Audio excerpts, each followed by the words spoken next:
Friends, good morning. Welcome back to my channel Swathi Reddy 7905. ఇక్కడ మేమైతే మా ఆయన వాళ్ళ మేనత్తకి ఓడిబియ్యం పోయడానికి వెళ్తున్నాము.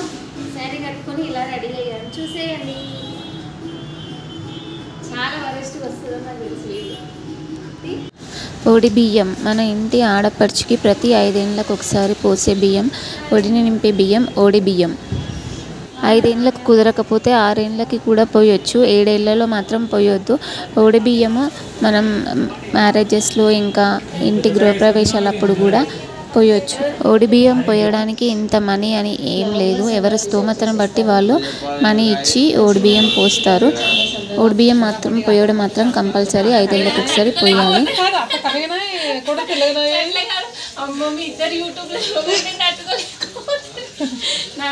అంతేనా? నేనైతే సూపర్ చేసిన.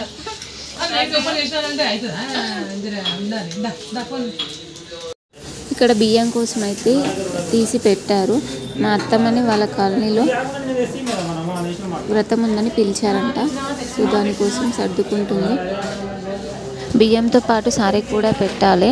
కుడకలు, లడ్డు, పసుపు, కుంకుమ, గోధుమ పిండి ఇవన్నీ సారే పెడతారు. వ్రతంకి నన్ను కూడా రమ్మంటే ఇద్దరం కలిసి వెళ్తున్నాము.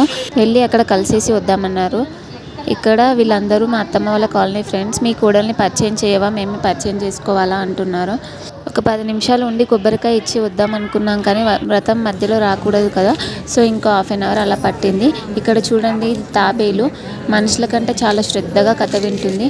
మనుషులైనా కానీ కొంచెం డైవర్ట్ అవుతారేమో, కానీ వ్రతం అయిపోయే వరకు అక్కడ నుంచి కొంచెం కూడా కదలలేదు. ఇది వాళ్ళు వాళ్ళ ఇంట్లో పెంచుకుంటున్నారు.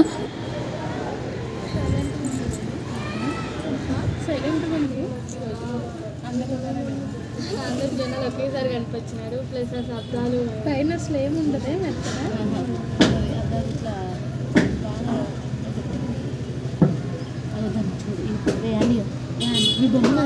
యాక్టివ్గా ఉంటుంది అంటే ఎవరికైనా తిరుగుతుంది.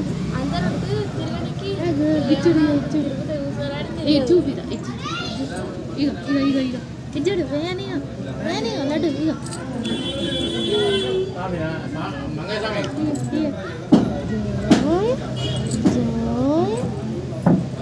ఇక్కడ వ్రతం అవ్వగానే మేము ఇంటికి వచ్చేసాం ప్రసాదం తీసుకొని. ఇక్కడ బియ్యంలోకి మలుపుల కోసం అని చెప్పేసి జాకెట్ బట్టలని ఫోల్డ్ చేస్తున్నాము. మా అత్తమ్మ వాళ్ళ కాలనీ వాళ్ళని పిలుచుకుంది బియ్యం పోయడానికి, సో వాళ్ళకి పసుపు బొట్టు ఇస్తుంది.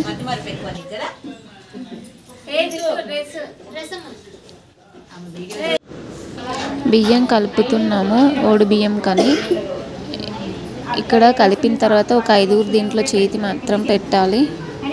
ఓడి బియ్యం 5గురు ముత్తైదువులు పోయాలి. ఇంట్లో ఆల్రెడీ 4గురం ఉన్నాము, ఇంకా వాళ్ళ కాలనీ కూడా పిలిచింది కదా, సో 5గురు అయినా 9 మంది అయినా 11 మంది అయినా పోయొచ్చు. సో వాళ్ళతో కూడా పోయించింది. మొత్తం 11 మంది పోసాము ఓడి బియ్యం. ఓడి బియ్యంలోకి మలుపులు ఇవన్నీ కూడా సర్ది పెట్టాము.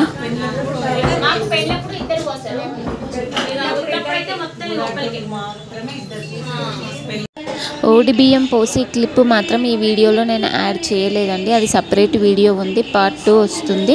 సో ఇది ఎంత ఓడి బియ్యం పోసిన తర్వాత హారతి పడుతున్నాము. హారతి కోసం అని చెప్పేసి ఒక సాంగ్ పెట్టాము. ఆ సాంగ్ వింటుంటే గూస్ బంప్స్ వస్తున్నవి. ఓడి బియ్యం పొయ్యరమ్మ గౌరీదేవికి. నేను పాడను, భయపడకండి, నాకు సాంగ్స్ రావు, నా వాయిస్ బాగుండదు. సో ఇలా ఓడి బియ్యం పోసిన తర్వాత హారతి అయితే ఇచ్చేస్తున్నాము ఇంటి ఆడపడుచుకి.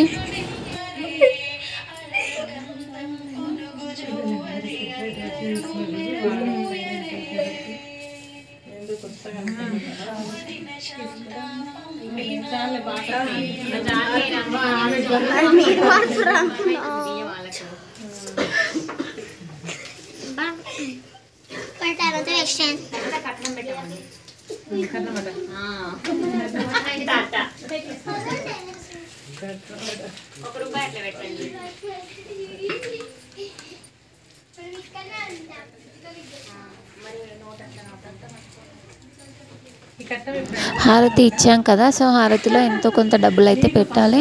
సో అదే చేస్తుంది ఇక్కడ మా పిన్ని.